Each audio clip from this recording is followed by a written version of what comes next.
Mirëdita dhe përshëndetje të gjithëve. Faleminderit për kohën dhe ju uroj mirëseardhje në sesionin udhëzues për thirrjen e 4 të aplikimeve për shprehje interesi në Fondin Rajonal të Sfidave. Për ata që janë sot për herë të parë, unë jam Renato Vasili, koordinator rajonal në Fondin Rajonal të Sfidave përgjegjës për Shqipërinë dhe për Kosovën, dhe këtu bashkë me mua është dhe kolegja ime, Vesa Shehu, koordinatore rajonale për Kosovën dhe për Shqipërinë. Ne ju kemi informuar dhe ju falenderoj sërish që keni pranuar ftesën dhe jeni regjistruar për sesionin e sotëm. Ata që kanë marrë pjesë në sesionin informues, ju është dërguar gjithashtu prezantimi dhe gjithë materialet, dokumentet që kemi paraqitur prezantuar në sesionin e mëparshëm.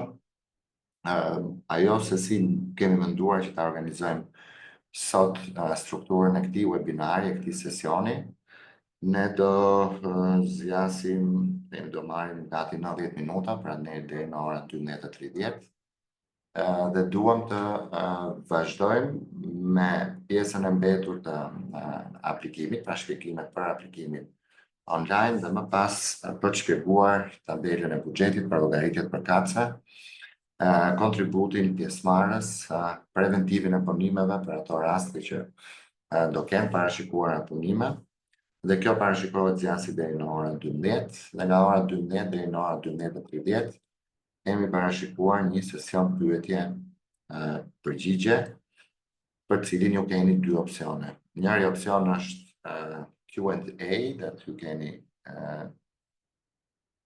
po themi butonin përkatës, ku mundet të adresoni pyetjet tuaja dhe ne do ju përgjigjemi, ose ju mundet që të shtypni butonin pra me këtë dorën e ngritur dhe ne do ju japim fjalën për të bërë pyetjet live.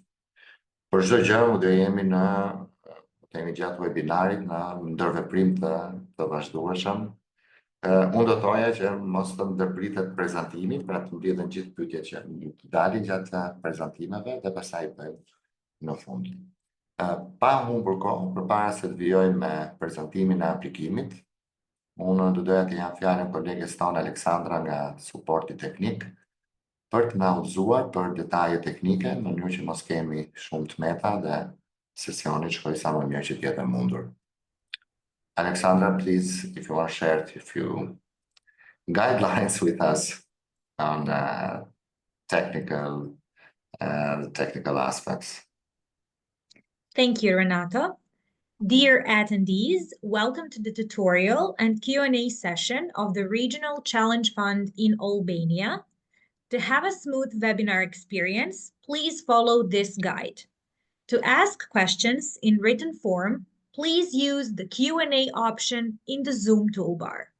To ask questions live, press the raise hand button and the moderator will call you up in the Q&A session. In case you're having technical difficulties, contact technical support in the chat room. Thank you and enjoy the webinar. Thank you, Alexandra. Atëherë pa humbur kohë, vijojmë me formën e aplikimit online. Kam përshtypjen që shumica prej jush do jetë ushtruar, po themi, me formën online të aplikimit, pra gjithë ato që kanë qenë të interesuar për të aplikuar. Forma duket e tillë, për të aksesuar formën mjafton që tek faqja kryesore e Regional Challenge Fund të klikoni mbi application submissions, të regjistroni për ata që nuk janë regjistruar dhe të aksesoni skemën përkatëse që është thirrja e 4. Më pas do ju shfaqet vetëm një sekond. Do ju shfaqet një tabelë e tillë që është summary, pra përmbledhja e aplikimit. Herën e shkuar ne i kemi kaluar të gjithë seksionet, njëri pas tjetrit, me detaje, për të një pamje, po themi, më të gjerë dhe për të fokusuar në gjithë çështjet teknike, procedurale dhe çështjet që lidhen me kriteret e pranueshmërisë.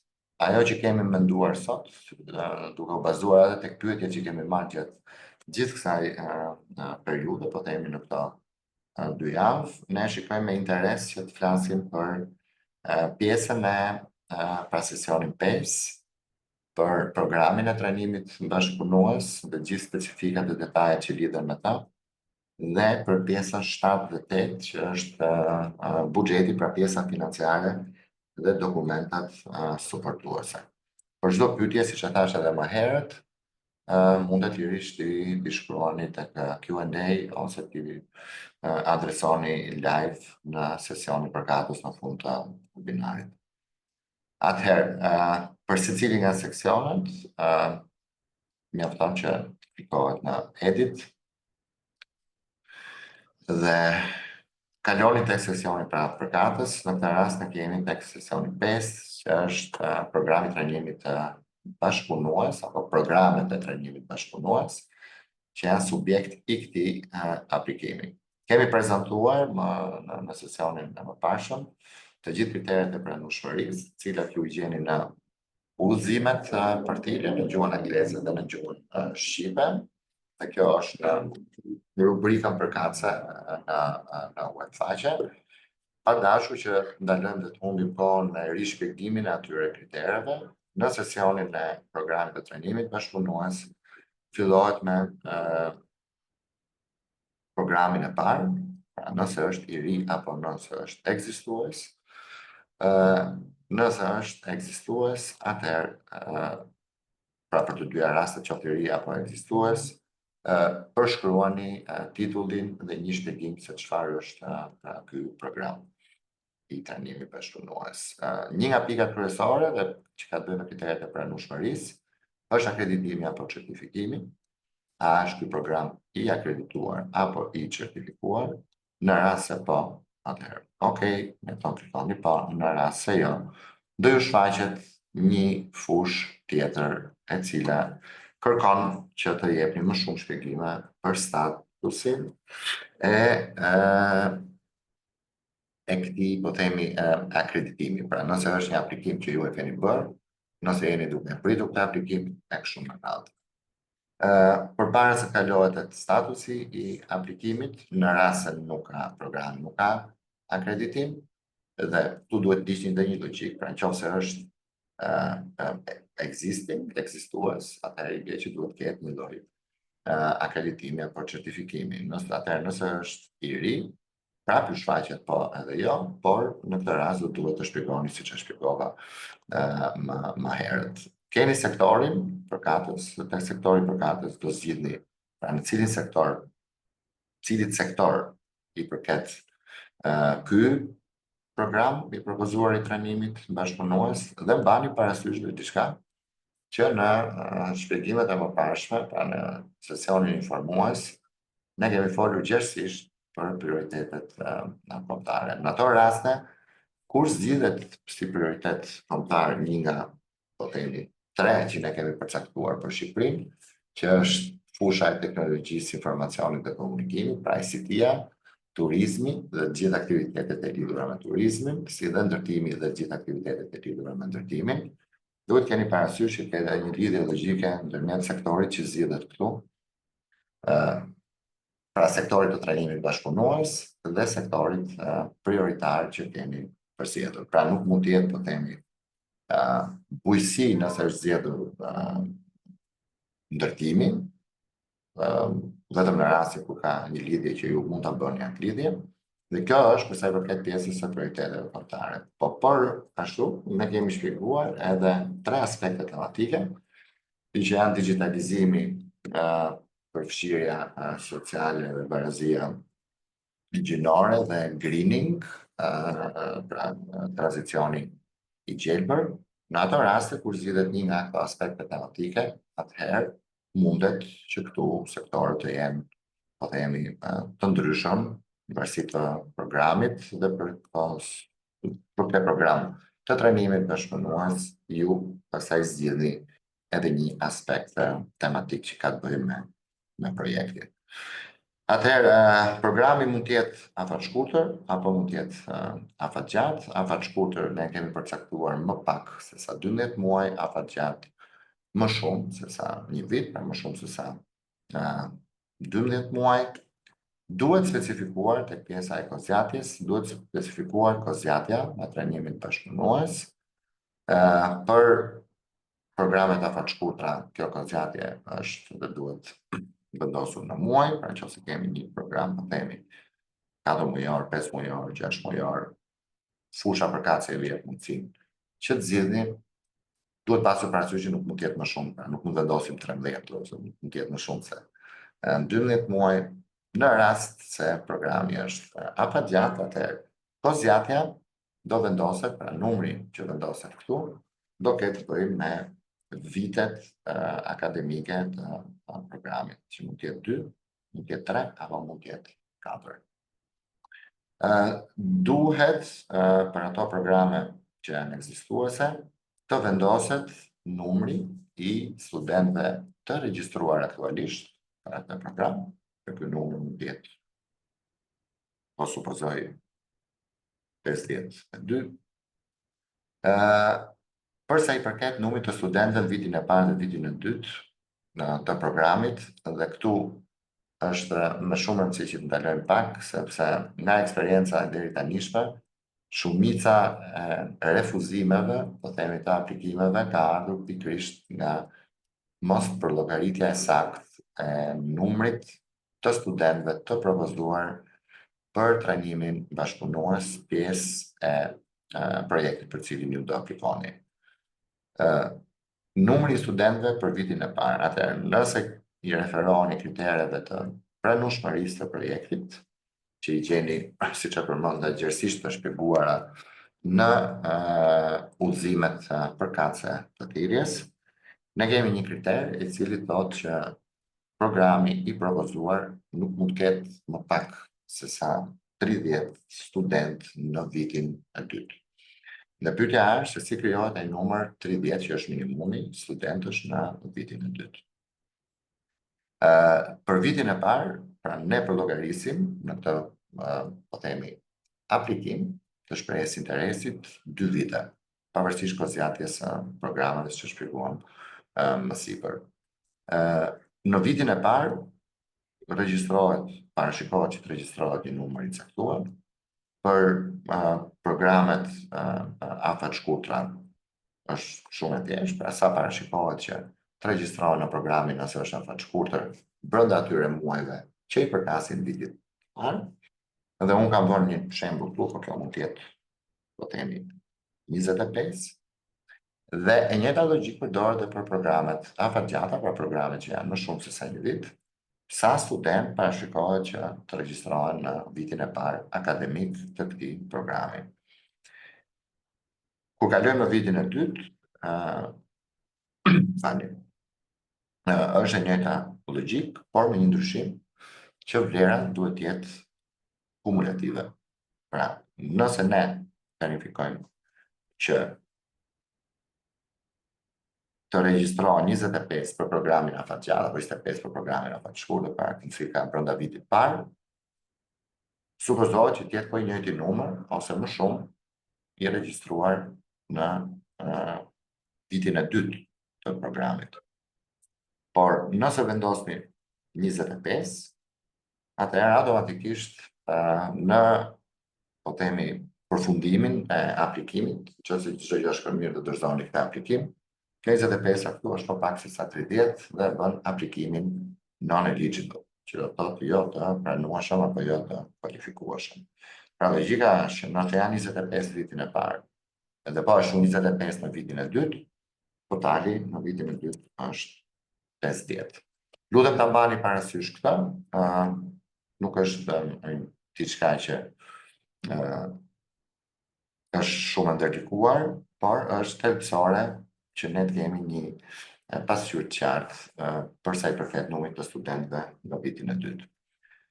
E fundit, dhe unë pastaj do kaloj te buxheti, është numri i trajnimeve, i programeve pra të trajnimit, të cilat përsëriten gjatë vitit. Në rastin e programeve afatshkurtra, mund të jetë që themi nëse kemi një program afatshkurtër, zgjedhim këtu programin afatshkurtër, dhe ky program është, themi, 4 mujor, ju do planifikoni se sa herë do përsëritet ky program 4 mujor gjatë vitit.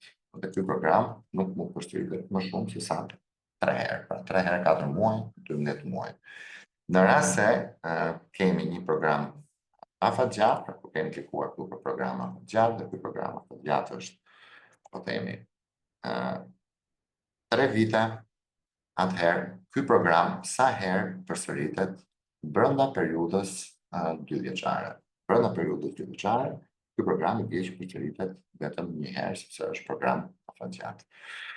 Pra, kjo është logjika, po themi, e përdorur nga sistemi në këtë rast, edhe bazuar në kërkesat tona, lidhje me pjesën, po themi, numerike të programeve të trajnimit. E njëjta gjë për programin e dytë, pra zgjidhet nëse është i ri apo ekzistues, dhe shumë e rrallë kalohet në tjetat hapa, dhe njëjta logjikë përdoret për gjithë fushat e tjera përkatëse. Keni parasysh që në dallim nga thirrjet e mëparshme, këtë radhë programet janë të kufizuara, të limituara vetëm në 2.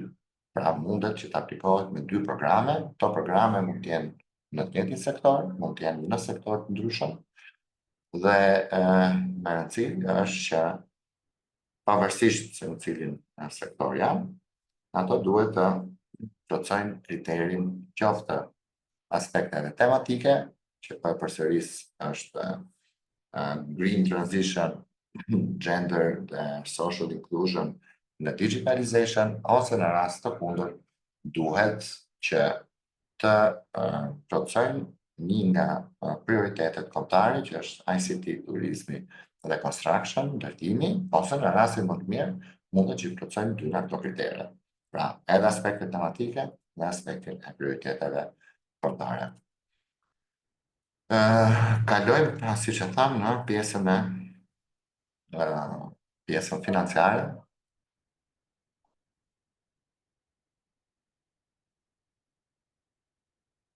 Në seksionin 7, pra cili është, po themi, subjekti i financimit me të gratë, pra çfarë do financohet. Dhe për këtë kërkohet si fillim që të përgatitet të përshkruhet në detaje cilat janë nevojat e institucionit arsimor të konsorciumit për këto fonde. Pra, një vlerësim, po themi, paraprak nga ju, se sa duhet jenë këto fonde, si do përdoren këto fonde, dhe cili do të jetë impakti në programet e propozuara. Fillohet me, dhe kjo ndjek fushat e mëposhme, ndjekin logjikën e tabelës, që ta shpjegoj së shpejti, me investimet. Pra kërkohet që të përgatitet një përshkrim i shkurtër i investimeve. Dhe me investime ne kategorizojmë pjesën e ndërtimit, që e kemi shpjeguar në sesionin e mëparshëm, që është rinovimi, përshtatja, zgjerimi apo edhe ndërtimi, dhe pjesa e makinerive. Pra, ky projekt, po themi, me këtë aplikim, ne duam që të shtojmë klasat apo kapacitetet trajnuese në termet të, po themi, infrastrukturës, duhet të blejmë këto makineri, pajisje, për pajisur këto laboratore, e gjitha kjo duhet të shpjegohet shkurtimisht në pjesën e investimeve. Tabela e buxhetit është, po themi, deri diku e thjesht, nuk është e ngarkuar, ka disa zëra shumë, po themi, të kategorizuara në 3 pjesë kryesore, që ndjekin edhe logjikën e masave që mbështeten nga Regional Challenge Fund. Dhe siç e thash, e shpjegova më herë, kemi pjesën e rinovime, pra pjesën ndërtimore, që mund të jetë përshtatje, rinovim, zgjerim apo edhe ndërtim, sipas planifikimeve tuaja, dhe ne do ta shpjegojmë më vonë edhe përgatitjen e preventivit përkatës, po themi që ju keni planifikuar 152.000 euro për të rinovuar ambientet apo për të zgjeruar këto ambiente. Pjesa e dytë janë makineritë dhe pajisjet. Makineritë dhe pajisjet përfshin gjithçka që nuk është ndërtim dhe gjithçka që nuk është më poshtë në pjesën e aktiviteteve të programit të trajnimit bashkëpunues, dhe kjo kryesisht është po themi pajisja e laboratorëve, makineri dhe pajisje që i shërbejnë drejt për drejti trajnimit bashkëpunues, dhe kjo është shumë e rëndësishme për të mbajtur parasysh. Pra ne nuk mund të investojmë po themi në gjithë shkollën, kur programi trajnimit bashkëpunues i përket vetëm një pjesë. Supozojmë që planifikoni 183.000 euro për të makineri dhe pajisje.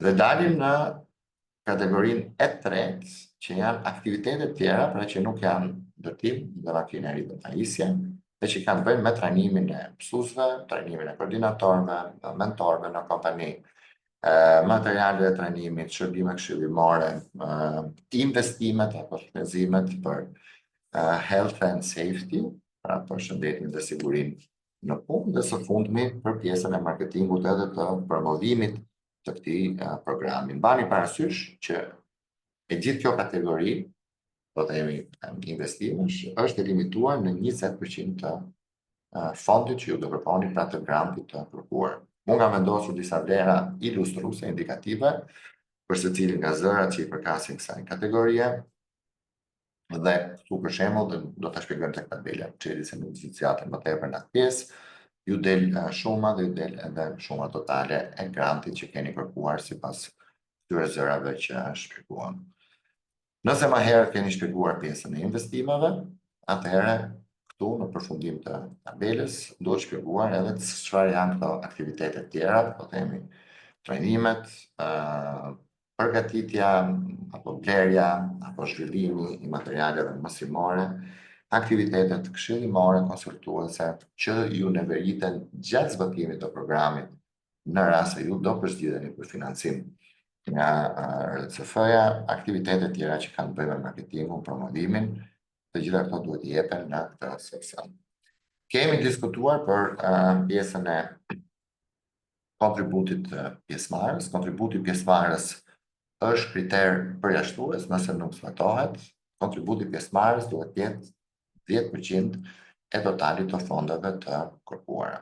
Ne do ta shpjegojmë më vonë në detaje se si llogaritet kontributi pjesëmarrës. Ajo që është e rëndësishme këtu është që të shpjegoni se nga vjen ky kontribut me pak fjalë, po themi, vjen nga përgëllëgaritja e pagave të mësuesve, përdorimi i ndërtesës, shpenzime tjera operacionale, të cilat parten, pra paguhen, po themi, nga konsorciumi në tërësi, jo me limituar jo vetëm tek shkolla, por që nuk janë zëra që financohen nga projekti. Do shpjegojmë detaje, këtu pra vetëm përshkrimi me pak fjalë, dhe duke qenë se kontributi pjesëmarrës duhet të jetë 10%, atëherë ju duhet bëni për llogaritjen se sa është 10% i 403 mishit, po themi, dhe këtu është 40.300 dhe duhet ta vendosni si vlerë të tillë, kjo vlerë nuk është automatike. Pra e përcaktoni ju. Kemi të bëjmë edhe me një koncept tjetër që është bashkëfinancimi, dhe bashkëfinancimi në dallim nga kontributi pjesëmarrës vjen apo ndodh kur në konsorciumin tuaj ju keni një partner të jashtëm i cili ka vullnetin, po themi, apo ka shprehur interesin për ta financuar këtë projekt bashkëfinancuar bashkë me ne. Për shembull, ky bashkëfinancim mund të jetë në këtë rast i projekti për 400.000 euro, mund të jetë 65.000 euro, dhe ky partner që nuk është partner i konsorciumit, pra nuk është as sipërmarrje dhe as shkolla, institucion jashtimor, por që mund të jetë bashkia, mund të jetë një projekt tjetër, mund të jetë një institucion tjetër, ka shprehur, siç e thash, vullnetin për të përkushtuar një financim për 65.000 euro, kjo vendoset këtu. Keni parasysh që për efekt të përllogaritjeve, pra të algoritmave që përllogarisin kriteret e pranueshmërisë, shuma në total grant requestit, pra në totalin e grantit të kërkuar, nuk merret automatikisht nga tabela e buxhetit, por duhet vendoset nga ju.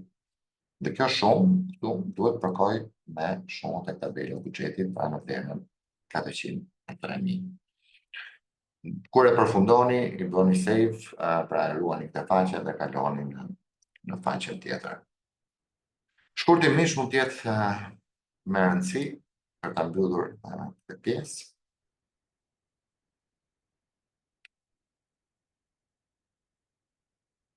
Dokumentet cilat duhet paraqiten dhe që janë të detyrueshme është memorandumi i bashkëpunimit ndërmjet palëve.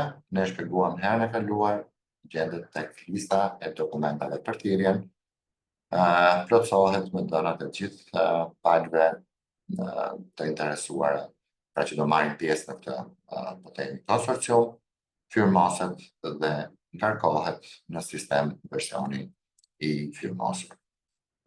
Sistemi po ashtu jep mundësinë që të përcaktoni edhe datën dhe ta vendosni në mënyrë po themi elektronike datën se kur është firmosur ky memorandum. Licencat dhe çdo dokument tjetër që është relevant për institucionet kanë sektorin përkatës ku duhen ngarkuar, ashtu sikurse edhe dokumentacioni për akreditimin. Në rast se dokumentacioni për akreditimin apo certifikimin e programit nuk është i disponueshëm, atëherë duhet jepni shpjegimet përkatëse pse jo në fushën përkatëse, pra if not uploaded, në rast se nuk është dorëzuar. Letra e mbështetjes, gjithashtu, ku ka patur disa diskutime se në sesionin informues nga kush firmoset, si firmoset, shkurt për të gjithë shkollat publike profesionale në Shqipëri, letra mbështetëse firmoset nga AKPA, autoriteti përkatës është AKPA, në rastet e institucioneve private, letra e mbështetjes firmoset nga përfaqësuesi ligjor apo personi që është i autorizuar nga shkolla, nga institucioni, nga universiteti për përfaqësuar institucionin me palët e treta. Është e rëndësishme që për gjithë sipërmarrjet partnere të dorëzohen dokumentet e regjistrimit biznesit, mjafton në rastin e Shqipërisë, edhe kjo është thjesht një ekstrakt nga QKB-ja, mund të jetë ekstrakt i thjesht, nuk ka pse të jetë ekstrakt historik për secilin nga bizneset. Dhe gjithashtu, në rast se shkolla është private, pra operon si institucioni arsimor privat, operon si shumica e rasteve ne gjejmë të regjistruar si SHPK, atëherë duhet e njëjta logjik ekstrakt edhe për shkollën, institucionin dhe duhet ngarkuar në seksionin përkatës. Janë 3 dokumenta tjera që janë shumë të rëndësishme për të dorëzuar. Është buxheti, dhe ne do fillojmë me njëherë mas të prezantimit të diskutojmë për buxhetin. Buxheti është në Excel. Pra, përgatitja e tabelës së buxhetit, pra e përmbledhjes së tabelës në sistemin, pra në aplikimin online është e detyrueshme, ashtu sikurse është e detyrueshme edhe përgatitja e tabelës në Excel të buxhetit. Keni linkun përkatës se nga ku mund ta shkarkoni dhe ta plotësoni. Dokumenti tjetër jo më pak i rëndësishëm është preventivi, pra parashikimi i punimeve në rastin e atyre aplikimeve që kanë parashikuar ndërtim. Dhe dokumenti i tretë, ne kemi bërë një shpjegim herën e kaluar, nëse një projekt i caktuar kërkon fonde për zgjerim, ndërtim, rinovim, pavarësisht nga sasia e fondeve, por identifikohet në fazën e aplikimit, pra të aplikimit për shprehje interesi, që këto punime mund të ndodhin dhe vetëm kur apo është kusht për këto punime që të merret një leje në ndërtimi, në ato raste, për sa i përket nëse projekti kërkon një leje ndërtimi, atëherë duhet dorëzuar dhe një projekt arkitekturor, inxhinierik, paraprak për punimet që parashikohen që të ndodhin në ambientet përkatëse. Këto janë 3 dokumentat që, pra 2 janë shabllanet të gatshme, dhe ne do t'i shpjegojmë tani me një herë.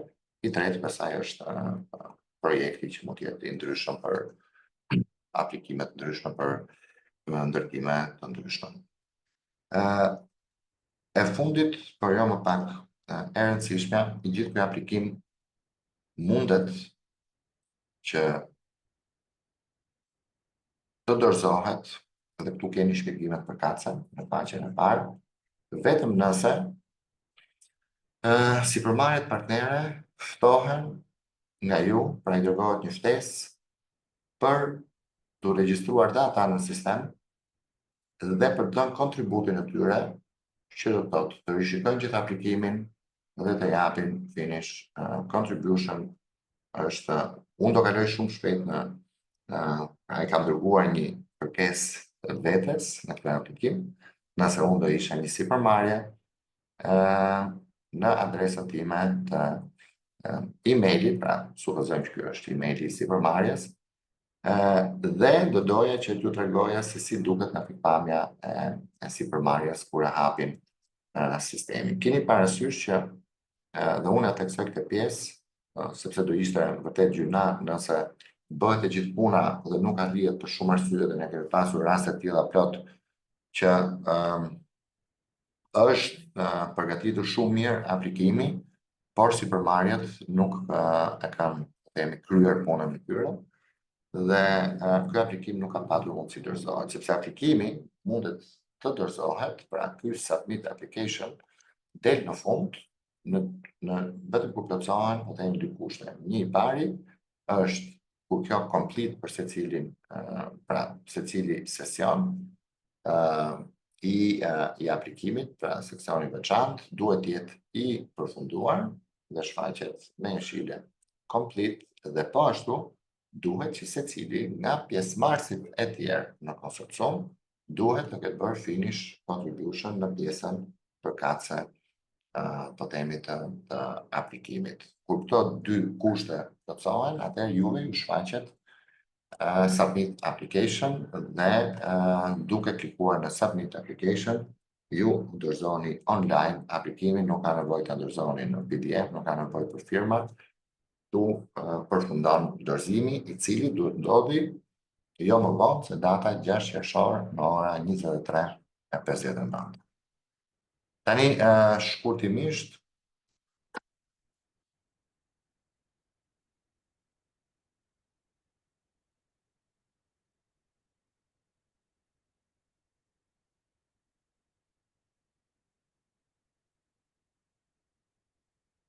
uroj që mos kemi ndonjë problem teknik. Tani unë jam në, po themi, rolin e sipërmarrjes.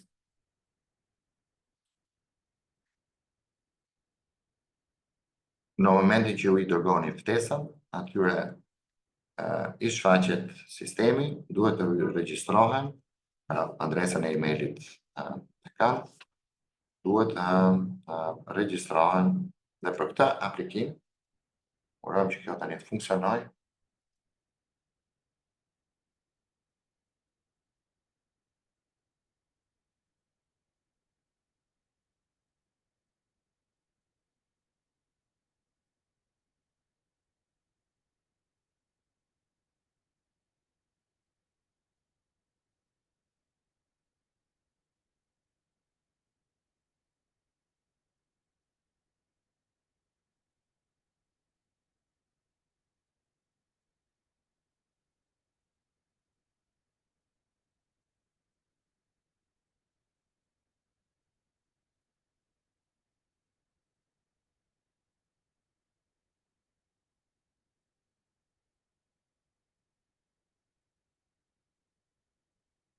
Dhe kjo është ajo pjesa që me cilën ju do ndesheni me çështje teknike. Unë do ta sistemoj këtë pjesë dhe do ta shfaq pasi të marrë prezantimet e tjera, pra kur kemi sesioni, pjesën e pyetjeve dhe përgjigjeve. Do të jetë një problem teknik që unë nuk e zgjidh dot për momentin. Atëherë kjo ishte përsa i përket aplikimit, do uroj që t'ishte e qartë. Vijoj me njëherë me pjesën e buxhetit tëm në formën elektronike në Excel. Atëherë për gjithë ata që mund të jenë familiarizuar, pra mund të jenë ushtruar gjatë kësaj periudhe, kjo është forma e buxhetit të cilën ju e gjeni në linkun përkatës tek faqja e aplikimit apo edhe tek faqja e fondit në dokumentat e thirrjes.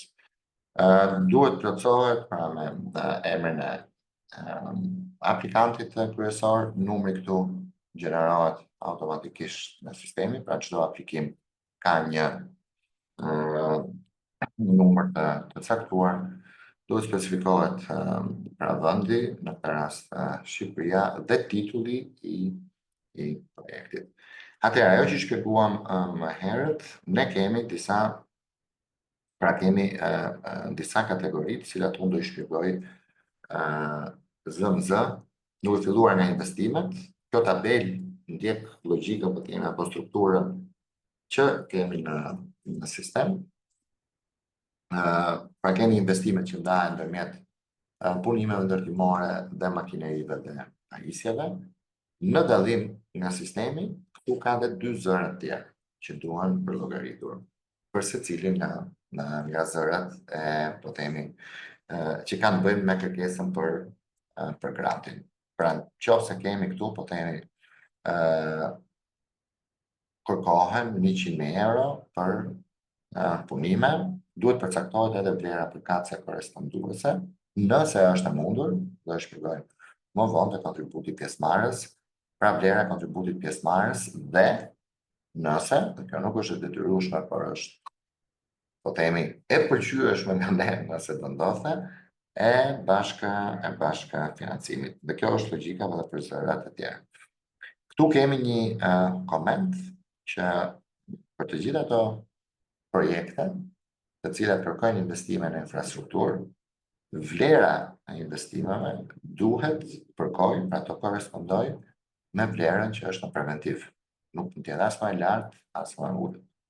Dhe unë do ta shpjegoj tek preventivi se si bëhet përllogaritja dhe pse këto dy vlera duhet të korrespondojnë njëra me tjetrën. Kalojmë tek makineritë dhe pajisjet, dhe për makineritë dhe pajisjet është e njëjta logjikë, pra vlera total nëse ka apo kontribut pjesëmarrës apo financim. Lutem të mbani parasysh që në të gjithë përllogaritjet tuaja çmimet dhe kostot duhet të përmbajnë TVSH. Pra TVSH-ja duhet të jetë e përfshirë në këtë vlerën finale që vendoset këtu. Pra këto ishin dy kategoritë kryesore për sa i përket pjesës së investimeve, pastaj kemi aktivitetet e ndryshme të programit trajnimit bashkëpunues, që ne tham është kufizuar deri në 20% të totalit. Dikush nga ju mund të pyesë, po nëse dekalohet 20%, atëherë i gjithë projekti bëhet jo i pranueshëm. Dhe kemi vendosur trajnimin e mësuesve apo të koordinatorëve dhe mentorëve në kompani, materialet teaching and learning më tjerë, pra materialet mësimore, shërbimet këshillimore, shpenzimet e ndryshme për shëndetin dhe sigurinë punë, edhe kostot e marketingut. Të gjitha këto sipas zërave të caktuar dhe kontribut pjesëmarrës nëse ka. Do gjeni, dhe kjo është lok, pra ajo nuk mund të bëni veprime këtu, dhe dy kategori tjera që janë shpenzimet operacionale, pra kostot operacionale, dhe pagesat e koordinatorëve. Pse i kemi identifikuar? Këto janë kosto të papranueshme për financim, por janë të vendosura këtu për arsye sepse mund të llogariten si kontribut pjesëmarrës. Pra nuk llogariten si kosto apo si investime që mund të financohen nga fondi, kjo kufizohet tek investimet dhe aktivitetet e programit trajnimit bashkëpunues, por mundet që nga këto kosto që janë të pafinancueshme përllogaritet kontributi pjesëmarrës. Dhe në fund është një tabel përmbledhëse e detajuar, e cila shpjegon se fondet e kërkuara për secilin nga kategoritë bën një përllogaritje në mënyrë që ju ta keni më të lehtë, nëse është e kaluar apo jo 20% i aktiviteteve të trajnimit bashkëpunues, bërë për llogaritjen e kontributit pjesëmarrës dhe përqindjen përkatëse, në mënyrë që ju ta shikoni që jeni gjithmonë mbi 10% me llogaritjet tuaja, përcakton më vete zërin e bashkëfinancimit e co-financing dhe jep edhe totalin fund. Totali në këtë rast, juve ju mund të duket shumë i lartë, se sa 500.000 që është limiti, pra keni parasysh që kjo vlera këtu, totali i fondeve të kërkuara nuk e kalon 500.000 dhe nuk mundet të bjerë më poshtë se sa 150.000, sepse segmenti i financimit është 150 deri në 500.000. Por këtu, për llogaritje është sepse është shtuar edhe kontributi i pjesëmarrës për dhe blerën del më i lartë. Janë dy kritere që janë më shumë rëndësi për ju për t'i mbajtur mend gjatë përgatitjes së buxhetit dhe ne kemi vendosur këtu. Për zërat, atëherë unë do kaloj tek kemi vendosur që tash një shembull të një programi X të caktuar dhe se si mund të plotësohet, pra si mund duket tabela e buxhetit përfundimtar. Atëherë duhet pasur parasysh që një nga kriteret përcaktuese është që çdo buxhet nuk mund të ketë më shumë se sa 10 pozicione. Pra pozicione buxhetore. Që do të thotë, një pozicion është punimet në ndërtesë. Pra ky është zëri, kategoria që është nën pjesën e punimeve. Dhe kjo tham mund të jetë 100.000. Kjo kategori, ky zën vetë, specifikisht për pjesën e punimeve, detajohet pastaj më shumë tek preventivi, që ne do e shpjegojmë më vonë.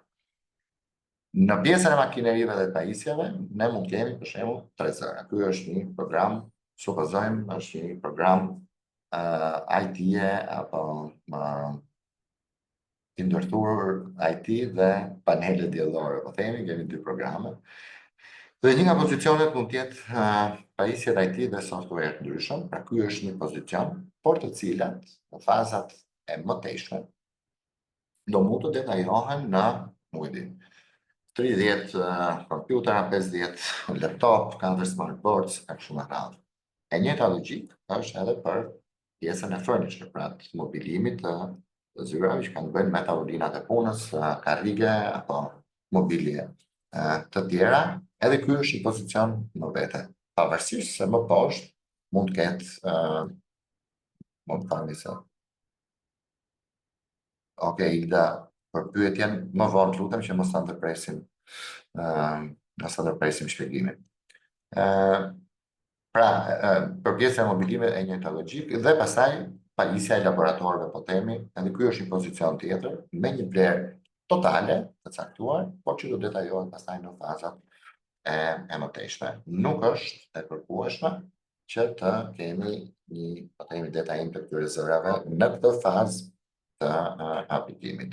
Dhe njëjta logjik me trajnimin e mësuesve, me përgatitjen apo zhvillimin e materialeve të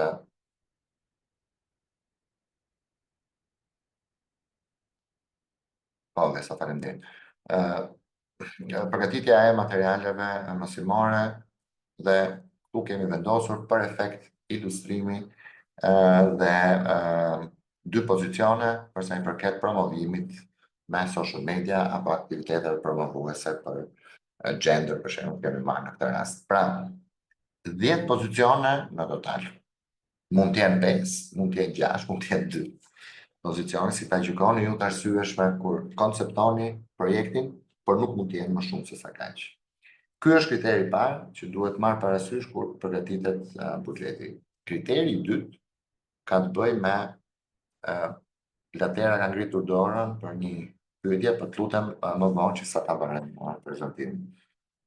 Kriteri i dytë është që për të gjithë zërat që kanë të bëjnë me investime, pajisje dhe makineri, nuk duhet të jenë, pra pozicioni buxhetar nuk duhet të jetë më i vogël se sa 10.000 euro, dhe për gjithë zërat që kanë të bëjnë me aktivitetet e ndryshme për programin e trajnimit bashkëpunues, të gjithë zërat e parashikuar, pra pozicionet e parashikuara, nuk mund të jenë më pak se sa 5.000 euro.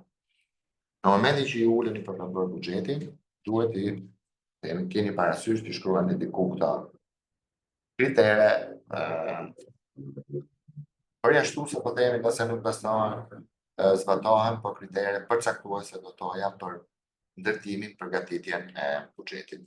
Dhe pastaj përllogaritja, siç e shpjegova edhe më herët, bëhet në mënyrë automatike, që ju ta keni më të lehtë për të orientuar gjithmonë, pra mos ta kaloni 20%, që mos jeni më pak se sa 10% me matching contribution. Thënë kjo, dhe ne kemi përmendur shumë shpesh kontributin pjesëmarrës. Mendoj tani që kalojmë në pjesën e kontributit pjesëmarrës. Besoj që kjo ishte e qartë, po gjithsesi nëse keni pyetje mundet që t'i adresoj më vonë.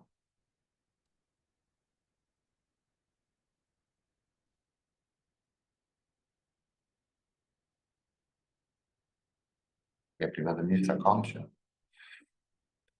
momentin e kontributit pjesëmarrës.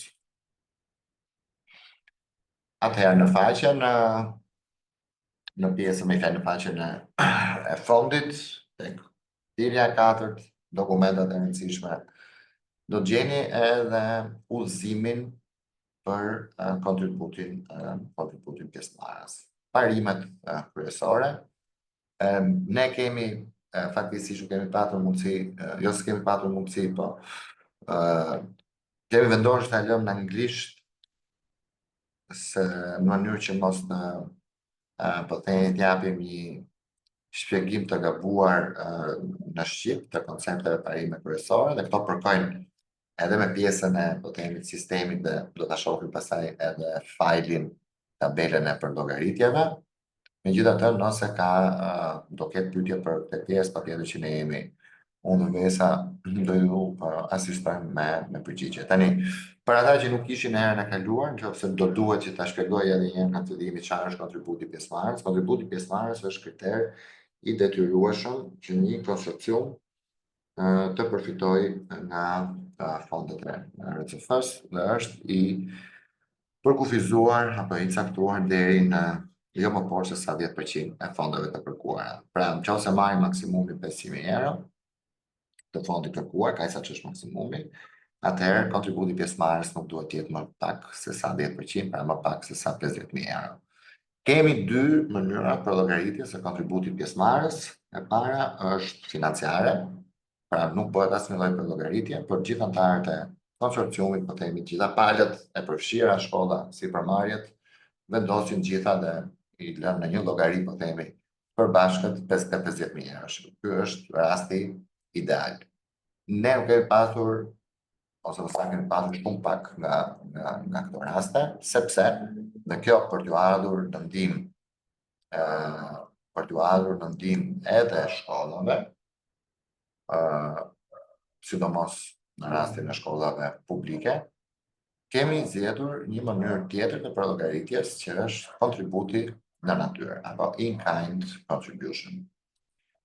Çfarë do të thotë in-kind contribution dhe si përllogaritet? Ne kemi shpjeguar me detaje në sesionin e mëparshëm informues se cilat janë kostot e pranueshme për financim nga fondi, dhe në këto kostot të pranueshme për financim, unë shpjegova më herët, investime, makineri, pajisjet, aktivitetet trajnuese. Nëse nuk financohen nga fondi, to mund të jenë kosto që përllogariten në kontributin pjesëmarrës. Ka kosto që nuk financohen fondi, dhe këto kanë të bëjnë me shpenzimet operacionale, paga, shpenzimet operacionale që janë pagesat mujore, po themi ujë, drita, telefon, internet, pagat e mësuesve, nuk financohen në fondi, por mund të përllogariten si kontribut pjesëmarrës. Në kategoria e tretë, te gjeni tek prezantimi im, por edhe tek udhëzimet, kategoria e tretë ka të bëjë me ato kosto apo investime që janë papranueshme për financim nga fondi, por që janë papranueshme edhe për kontributin pjesëmarrës. Dhe kryesisht ajo që ju nevojitet që të bani mend është që këto kosto të papranueshme dhe për kontributin pjesëmarrës, gjithë atyre të pranueshme, e ato kosto që kanë bëjnë me aktivitete që nuk lidhen drejt për drejt me programin e trajnimit bashkëpunues. Dhe bazuar në këto parime, ne kemi ndërtuar një udhëzim për ju që ta keni më të qartë, së bashku me llogaritjet përkatëse, ta keni më të qartë për llogaritjen e kontributit të pjesëmarrës. Për shembull, kategoria e kostove që janë të pranueshme për kontributin pjesëmarrës, ne këtu i kemi darë në kategoritë përkatëse, kemi për shembull kostot që kanë të bëjnë me ambientin e trajnimit, pra me facilitim, me infrastrukturën e trajnimit. Dhe këto kjo ndërtesë, po themi, apo këto ambiente mund të jenë ose të pronësi shkollës, mund të jenë të marra me qira. Pronësi shkollës kryesisht janë shkolla publike, të marra me qira në rastin më gjithsesi të ndeshim tek institucionet private. Atëherë mund të llogaritet shumë mirë ajo pjesë e kostos, qoftë në rastin kur është në pronësi, dhe kjo llogaritet me depreciation, pra me zhvlerësimin e ndërtesës, se është një kosto mujore, qoftë në rastin kur është me qira, përllogaritet ajo pjesë, pra prorated në proporcion me përdorimin e këtyre ambienteve që i përket trajnimit bashkëpunues. Pra nëse kemi ndërtesë kate, dhe vetëm një kat do dedikohet për trajnimin bashkëpunues që ju propozoni, atëherë llogaritet 25% e kostos qiras si matching contribution.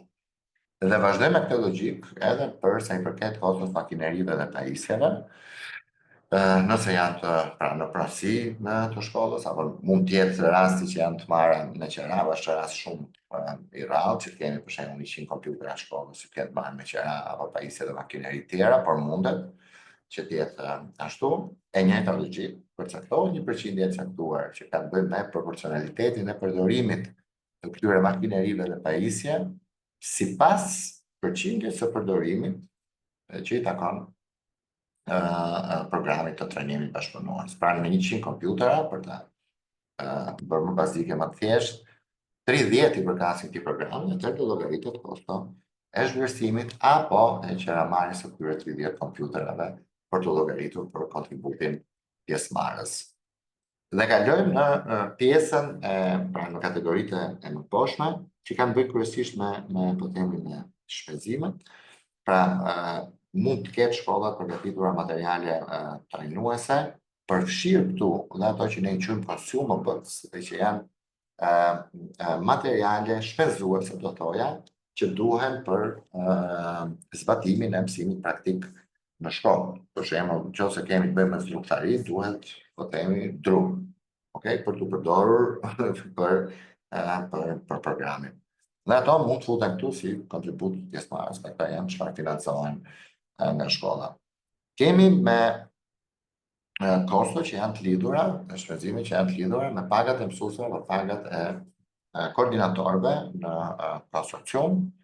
Prapë njëjta logjik në proporcion me kohën që ato shpenzojnë për zbatimin e programit trajnimit bashkëpunues për cilin ju po aplikoni, bëhet edhe për llogaritja, më poshtë janë formulat përkatëse dhe si bëhet për llogaritja. Kemi një zë tjetër që nuk është financueshëm nga ne, por që është kosto që mbahet përsipër nga shkolla dhe që janë sigurimi i shëndetit në punë, dietat dhe shpenzime tjera që paguhen qoftë për mësuesit, qoftë për apo transporti për nxënësit. Është edhe po ashtu kosto e mirëmbajtjes dhe pagesës së utiliteteve mujore. Pra, parimi për llogaritjes kontributit pjesëmarrës është identifikimi i kostove, i zërave, do të jetë hapi i parë. Nëse janë të pranueshme si zëra për kontribut pjesëmarrës, identifikimi i burimeve kryesore, pra nga vijnë këto zëra, dhe për llogaritja sipas logjikës së proporcionalitetit të përdorimit apo shfrytëzimit, pra përdorimit pajisjeve për shfrytëzimin kohës së mësuesve dhe njerëzve të tjerë të angazhuar me programin e trajnimit bashkëpunues. Dhe ne kemi përgatitur disa shembuj, por unë do doja që këto shembuj t'i shpjegoja për t'ju ardhur ju ndihmë. Pra ky është dokumenti që mund ta lexoni dhe e keni shumë qartë Dhe uroj që ta keni shumë qartë konceptin e përllogaritjes së kontributit pjesëmarrës, por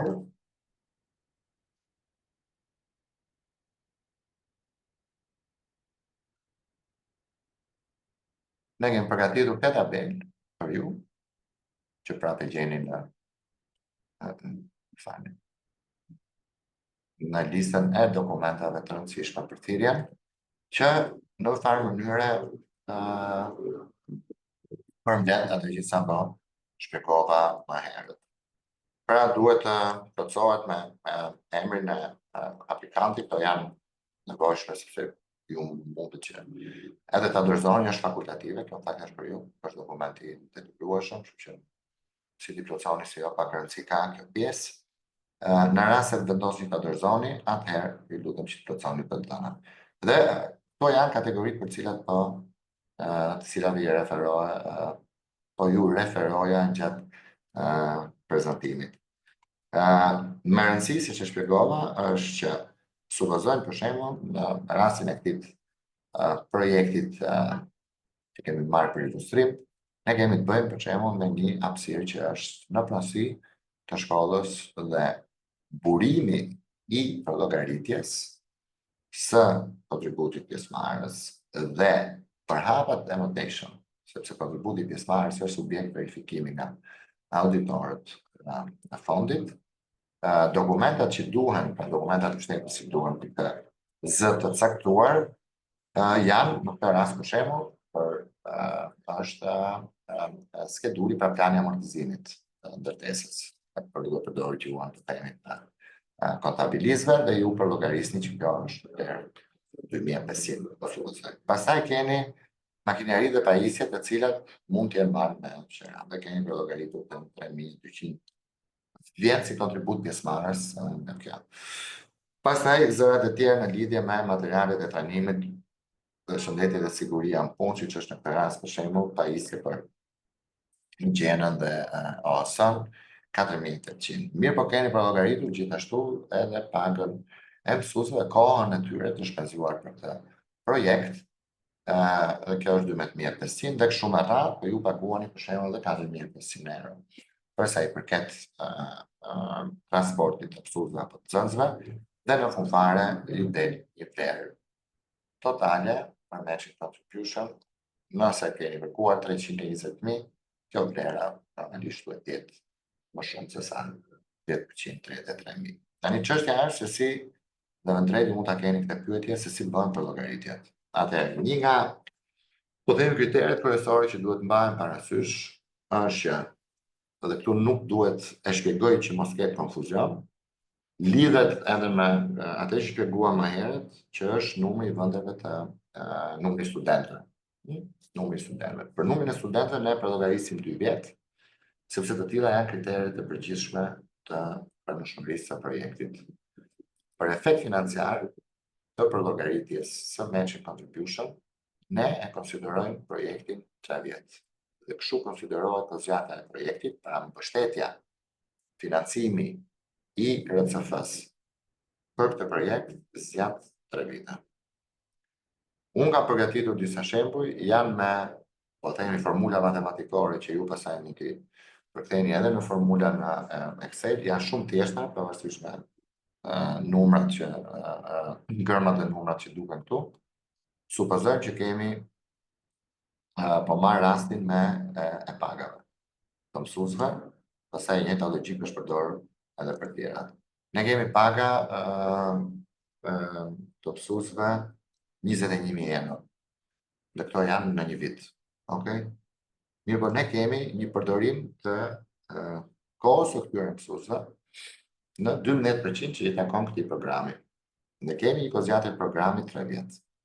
Dhe po ashtu, ne kemi përllogaritur 1.200 euro në vit, kemi shpenzime të ndryshme, që mund të jenë shpenzime rimbajtje, pagesë, ujë, drita, e kështu me radhë. Dhe nga këto shpenzime totale që ne kemi për shkollën, vetëm 25% i përkasin këtij programi apo këtyre programeve që ne të zbatojmë. Atëherë, ky matching contribution do të ishte pagesa vjetore e utiliteteve shumëzuar me koeficientin përkatës të proporcionalitetit, po themi, që në rast ne vendosim 125%. Kësaj të shtohet me njëjtën logjik pagat vjetore të shumëzuar me koeficientin përkatës dhe gjitha kjo shumëzohet me 3 vite. Dhe dalim në një llogaritje do të ishte 1460 euro. Po kështu veprohet me asetet, pra me makineritë të pajisjet, dhe po kështu dhe me asetet që kanë të bëjnë me pra asetet e trupëzuara në këtë rast që mund të jetë, po themi, qoftë ndërtesa, qoftë makineritë e pajisjes që janë në pronësi të shkollës. Dhe në fund fare do keni një tabelë ku mund të llogarisni shumë thjesht pasaj kontributin pjesëmarrës për ta vendosur, siç shpjegova më herët, tek tabela e buxhetit në sistem, po edhe tek tabela e buxhetit në Excel. Dhe përpara se të kalojmë te pyetjet e përgjigjet, dhe dokumenti I fundit është preventivi I punimeve dhe është këtu. Atëherë, siç e tham, për këtë duhet patur parasysh të gjitha ato projekte, pra të gjitha ato aplikime, që parashikojnë ndërtime të çfarë do lloj natyre, rinovim, përshtatje, zgjerim, qoftë edhe ndërtim, në fillim, duhet që të dorëzojnë së bashku me gjithë dokumentacionin tjetër një preventiv të punimeve. Ne kemi bërë një, po themi, përgatitur një shablon, një template, bazuar në çfarë kemi parë ne deri më sot që janë aplikuar për punime. Kjo mund të jetë ndryshme nga projekti në projekt, por shabloni duhet ketë mbi të gjitha të jetë qartë që në kokën e tij, pra që në pjesën e sipërme, secili është objekti apo ndërtesa, pra çfarë punimesh parashikohet këtu. E shkruar thjesht nuk ka me fjalë se tjetë, ne kemi për referencë për të 6 shtetet balkane perëndimor në anglisht, por kjo mund të plotësohet fare mirë në shqip, pra do, nuk e di, rinovojmë katin e dytë të ndërtesës për ta përshtatur në 6 klasa të reja për 2 programe të trajnimit bashkëpunues. Kaq mjafton si shpjegim në një sipërfaqe prej 260 metra katror, po themi, emri I shkollës, qyteti, numri I referencës së aplikimit, dhe është me rëndësi që të vendoset se kush e ka përgatitur, pa cila kompani, apo cili inxhinier, apo cili arkitekt e ka përgatitur këtë preventiv të punimeve. Në fushën më poshtë kemi pjesën e technical description, pra përshkrimi teknik. Këtu inxhinieri apo arkitekti apo kushdo që do merret në përgatitjen e këtij preventivi duhet të shpjegoj nga ana teknike shumë shkurt se cilat janë materialet e trajnimit e ndërtimit, ndërhyrjet që do bëhen në objekt, ku konsistojnë aktivitetet ndërtimore. Ne kemi dhënë një shembull këtu, mjafton që të ndiqet ky shembull. Dhe pastaj dalim në tabelën përkatëse të gjithë zërave të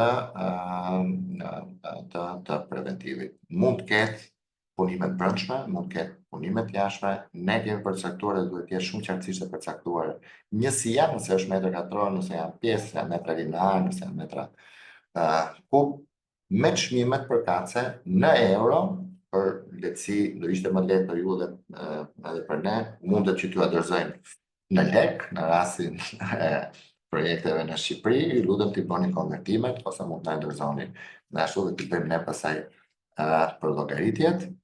Keni parasysh që çmimet, dhe ky është standardi aplikuar gjithësisht kur përgatiten preventive, çmimet janë patëvshme. Pra, të gjithë çmimet jepen përgjithësi, patëvshme, do ta shpjegoj pse në fund.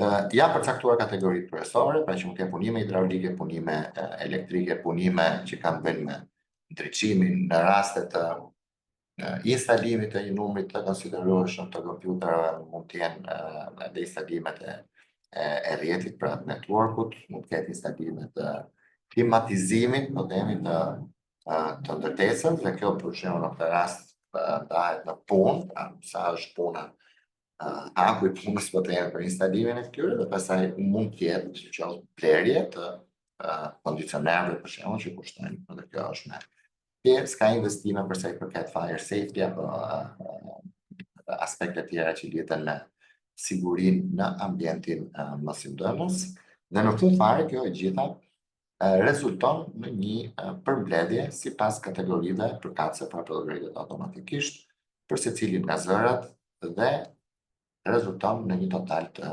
caktuar.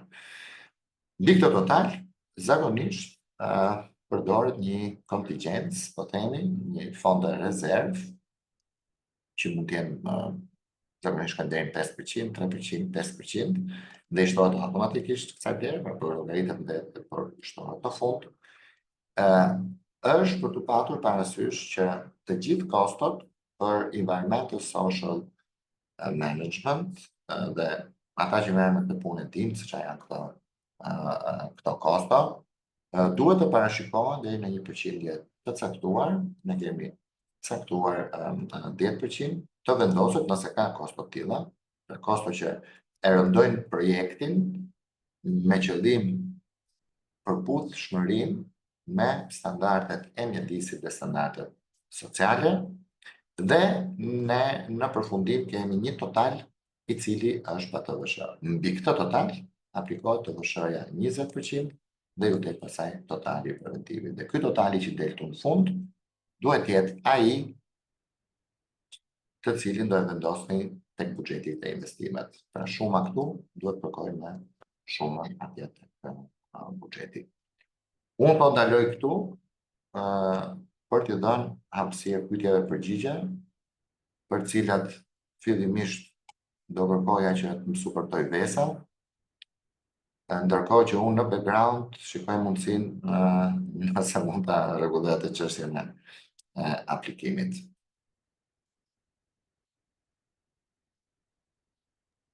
Po patjetër, faleminderit Renato.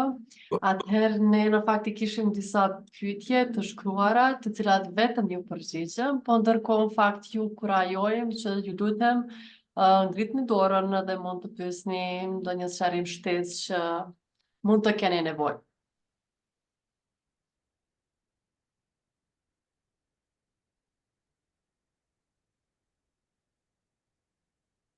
Atëherë po e shohim se kemi një pyetje shtesë. Nëse për marrë persona.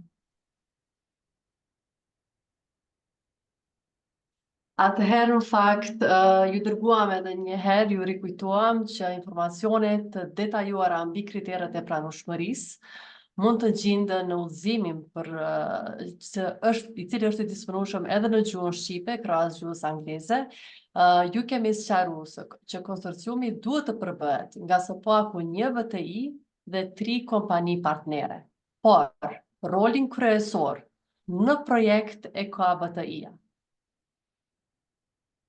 Andaj, si lead project, po e riteksoj edhe një herë do t'jetë VTI-ja, jo kompani partnere.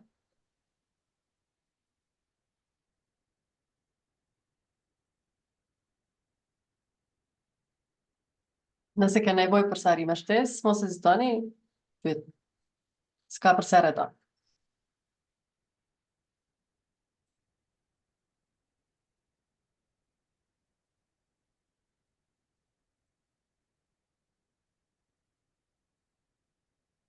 Pyetje tjera shtesë?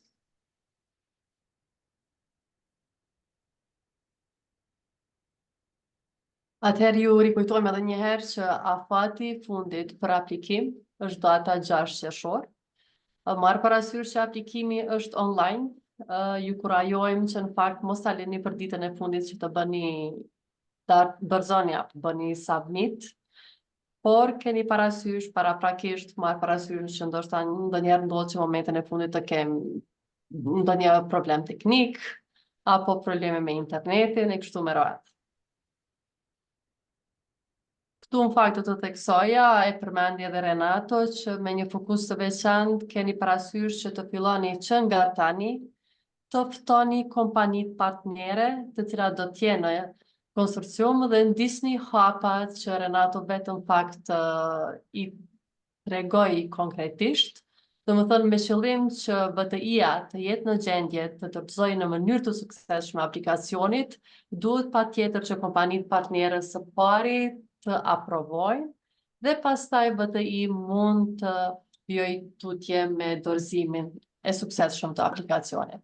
Po e theksoj edhe një herë nga se kemi pasur raste që është përgatit aplikacioni, por fatkeqësisht për arsye që ka ndodhur teknike apo momentën e fundit është lënë që të bëhet ky aprovimi nga kompanitë partnere, ka rezultuar që nuk ka pas mundësi që të dorëzohet aplikimi me sukses. Dhe posaçërisht këtu duhet të theksuar që aplikimi është i tërë online dhe sistemi mbyllet me datë qershor në orën 11:59, siç është thënë.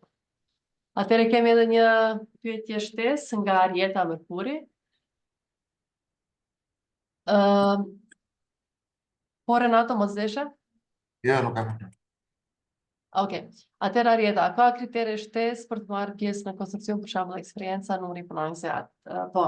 Në kuadër të kritereve për të marrë pjesë në konsorcium, në fakt i gjeni të detajuara në udhëzuesin që e ceka, si të qoftë po e theksoj që preferohet eksperjenca, nuk është e obligueshme, sa e përket numrit të punonjësve, duhet të korrespondojë fakt që kompania të jetë në gjendje të ketë kapacitetet e nevojshme për të mbuluar trajnimin e studentëve në kompani. Çka konkretisht nuk kupton kjo?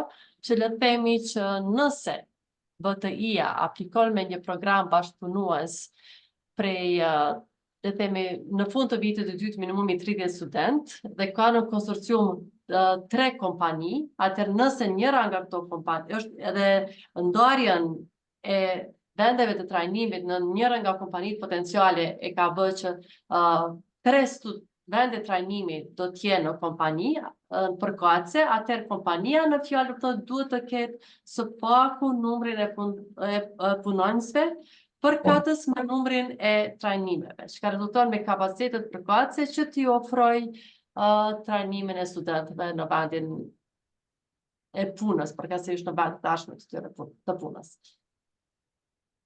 Faleminderit, Vesa.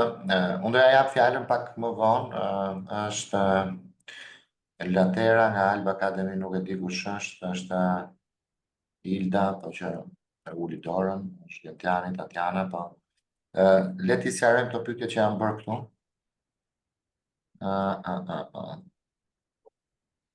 Okej, faleminderit Dori. Redoni thot pjesa e planimetrisë së ndërtimit apo konstruksionit duhet jetë bërë gati që në këtë fazë apo mjafton shpjegimi i tezë preventivi Excel me gjërat që do jenë të nevojshme në ndërtim konstruksion. Kjo mjafton nëse nuk ka nevojë për leje ndërtimi. Nëse ka nevojë për leje ndërtimi, atëherë duhet të jetë projekti paraprak që duhet dorëzohet. Ka një pyetje nga AI thot, AI, a ka lidhje fusha e VTE me fusha e kompanive partnere? Po, nuk e di Vesa e përmend këtë se isha fokusuar te pjesa aplikimit. Patjetër që duhet të ketë lidhje, nuk mund të jetë një po themi VDI që ka një program në turizëm dhe pastaj kompanitë partnere janë në ndërtim, sepse ideja është që studentët që marrin pjesë regjistrohen për një program në turizëm, do duan ta bëjnë praktika dhe kjo është e detyrueshme në një kompani që merret me turizëm. Redoni pra pjesa dokumenteve të nevojshme si rrallë janë, okej. Një pasqyra financiare me memorandum i bashkëpunimit, buxhetet me Excel specifikuara si bashkëpunësime, po. Pasqyrat financiare në këtë fazë janë fakultative, mjafton që të gjitha kompanitë jenë mbi, do të themi, fitim 0 ose pozitiv, mos jenë fitim negativ, se për ndryshe asaj do analizohen në fazat e ardhshme. Atëherë nga Alba Academy për investimin e pjesën ndërtimore, skica të jetë në inxhinier dhe arkitekt i licencuar do ishte ideale. Nëse nuk e keni dhe e plotësoni vetë dhe i zbatoni gjitha ato që unë shpjegova, atëherë është okej dhe e pjesë. Të tjerat i kemi besoj adresuar pyetjet e tjera. Tani unë me qenë se rregullova atë pjesën e sistemit, do ishte mirë që t'ju tregoja se si duket. Atëherë aty ku e lam, pra unë shpjegova që çfarë ne po shikonim në aplikim ishte kur pjesa që plotësohet nga VTI-a, pra ai që është lider në konstruksion. Pjesa tjetër kur regjistrohesh si përmarrje, pra hapat janë ai që po merret me aplikimin, në fund shkon te participants, dërgon ftesë sipërmarrjes, në këtë rast sipërmarrja jam unë, më erdhi ftesa me email, futem në sistem, krijoj llogarinë dhe më shfaqet kjo për të njëjtin aplikim. Dhe këtu duket që për secilën ka aty ku është drejt përfundimit del, pra për secilën fushë, për secilin seksion, sipërmarrja ka të drejtën të shikojë. Përveç seksionit 3 dhe 4 që ka të bëj me informacionin për sipërmarrjet dhe 4 është pra për sipërmarrje, për sipërmarrje shtesë e kalojnë numrin 3. Këtu kanë mundësi që sipërmarrjet të ndryshojnë dhënat ose të plotësojnë fushat përkatëse që kanë bëjnë me sipërmarrjet. Të tjerat nuk kanë mundësi që të ndryshojnë. Pra kanë vetëm të drejta shikimi, klikon këtu, shohim që hapet, view read only. Pra ke të drejta për ta parë këtë pjesë, për ta kuptuar pra çfarë ka shkruar shkolla për këtë aplikim. Në momentin që të gjitha këta, dhe kjo ka të bëjë me aplikimin, po themi bazë, që është aplikimi që forma aplikimit që bën shkolla, dalin me jeshile complete, okay? Automatikisht aktivizohet butoni finish contribution.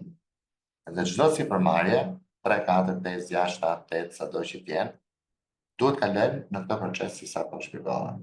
Pra t'i bëjnë view atyre seksioneve që janë vetëm për view, pra vetëm për shikim, read only, me drejtat kufizuara, bëjnë edit nëse është e nevojshme tek pjesa e tyre, pra tek sipërmarrjet, klikojnë finish contribution.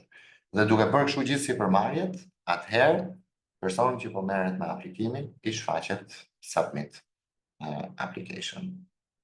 Është e thjeshtë, do vetëm pak vëmendje që pra këtu është dhe pjesa e instruksioneve përkatëse se si duhet që aplikohet, shumica janë që i përmendëm sot, janë sqaruara shumë mirë të kuptueshme.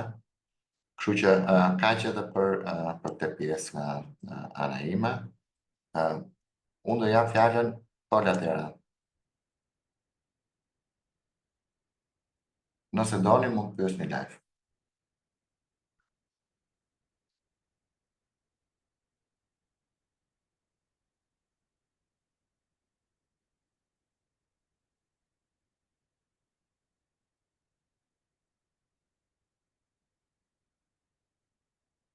Okej. Kemi. Tani kemi komentu. Falem. Okej. Kemi koment duke marrë parasysh që konsorciumi do jetë bazuar në memorandum of understanding. A ka patur ndonjë rast që lead project institution, që unë nuk kuptoj këtë rast si është shkolla, ka anulluar gjatë projektit marrëveshjen me ndonjërin nga kompanitë e konstruksionit? Kjo mund ndodhë nëse drejtuesi i lead project nuk do jetë në pjesë e lead project dhe dikush tjetër me pozicionin ngarkim. Dhe kjo mund ndryshoj shumë balanca në këtë proces. Tani t'i shpjegojmë pak në radhë. Nëse unë jam universiteti ABC, apo shkolla ABC, kam caktuar Renato Vasilin që të merret me aplikimin.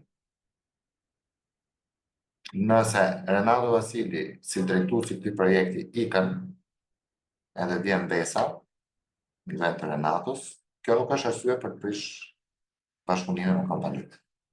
Shkolla duhet të sigurohet që kredencialet e përdorura nga Renato t'i kalojnë vesës. Dhe në këtë rast e kemi patur, kur dikush i ka bërë projektin, ka ikur dhe nuk ka dorëzuar kredencialet, dhe kjo ka shkaktuar kësaj probleme të tjera, por jo për sa i përket marrëdhënies me kompanitë. Ashtu sikurse është rasti kur një kompani vendos të tërhiqet nga konsorciumi. Kjo tregon që ose nuk e kanë patur të qartë, ose kanë patur pritshmëri tjera që nuk janë të mbushur gjatë rrugës. Nuk është, po themi, e zakonshme, është normale që të ndodhi. Konsorciumi duhet të ketë parasysh se varet kur ndodh kjo. Në momentin që ju bëni aplikimin, duhet që të jetë memorandum of understanding i firmosur, pra gjitha palët kanë hyrë edhe në këtë që shpjegova unë tani pjesën e sistemit kanë parë gjitha. Nëse gjatë rrugës vendosin që të largohen, atëherë shkolla duhet ketë parasysh që ta zëvendësoj këtë kompani dhe duhet të mbajë gjithmonë numrin e kompanive siç është i parashikuar në memorandumin e mirëkuptimit.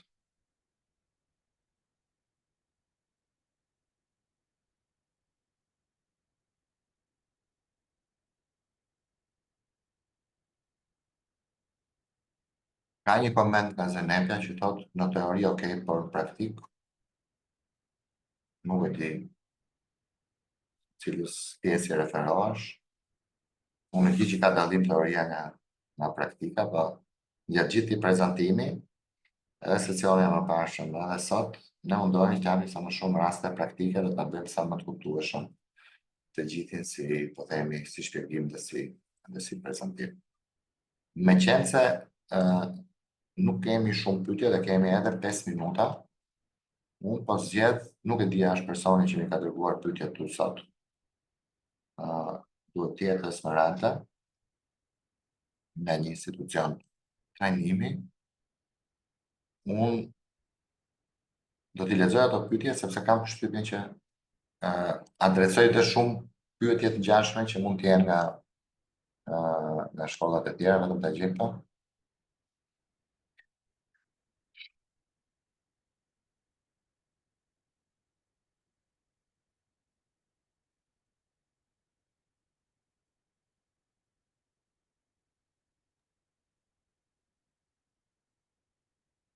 Atëherë pyetjet janë nuk e di, a dëgjohen po. Atëherë pyetjet janë a lejohet aplikimi me programe nga 2 sektorë të ndryshëm? Po, tani ne lejojmë deri në 2 programe. Kështu që këto mund të jetë të njëjtit sektor, mund të jenë sektorë të ndryshëm. Duhet patur parasysh dhe unë e theksoj. Këto programe, pra i gjithë si projekt, ose duhet plotësoj një nga aspektet tematike, ose një nga prioritetet kombëtare. Në rastin e të dyjave, është shumë mirë për projektin. Që do të thotë? Në rastin se përzihet vetëm një aspekt tematik, po themi digitalizim, atëherë këto 2 programe që propozohen, që mund të jenë në sektor të ndryshëm, duhet patjetër të kenë aspektet të digitalizimit, por mund të jenë në sektor të ndryshëm. Nëse zgjidhet, nuk kemi asnjë nga aspektet tematike, as green, as digitalization, as gender, po zgjidhen prioritetet kombëtare, programet po ashtu mund të jenë të ndryshme, por duhet të limitohen në sektorët prioritare. Pra mund të jetë një program ICT, një program ndërtimi, një program turizëm, një program ICT, një program turizëm, një program ndërtimi. Po jo programe që bien jashtë asaj, jashtë setit, po themi, të prioriteteve kombëtare.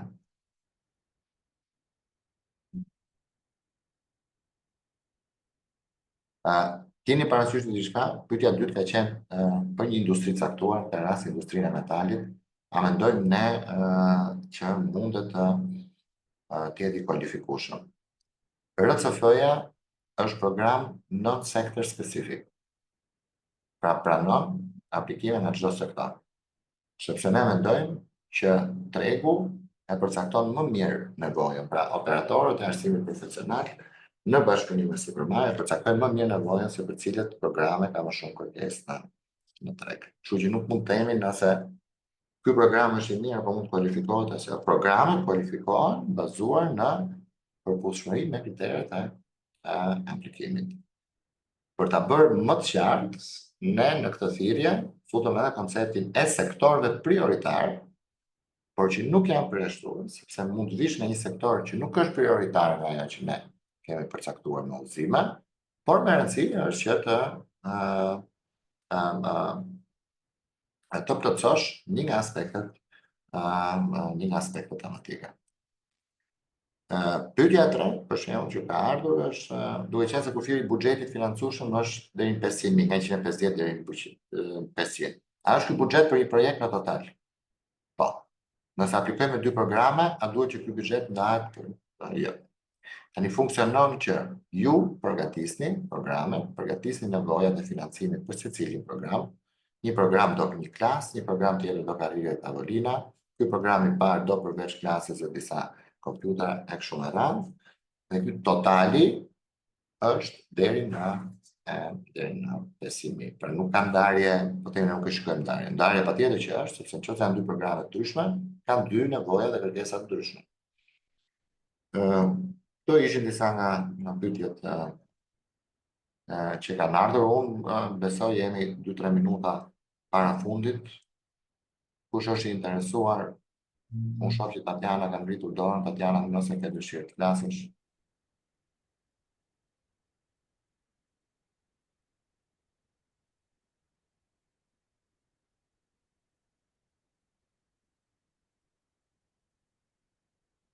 Aplikimin nuk e bën një drejtues.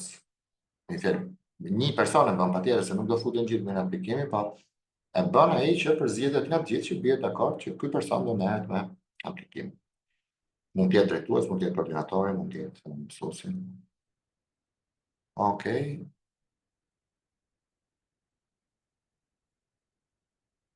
Pjesën e programit kam përshtypjen që e shpjegova. Po lexoja pyetjet.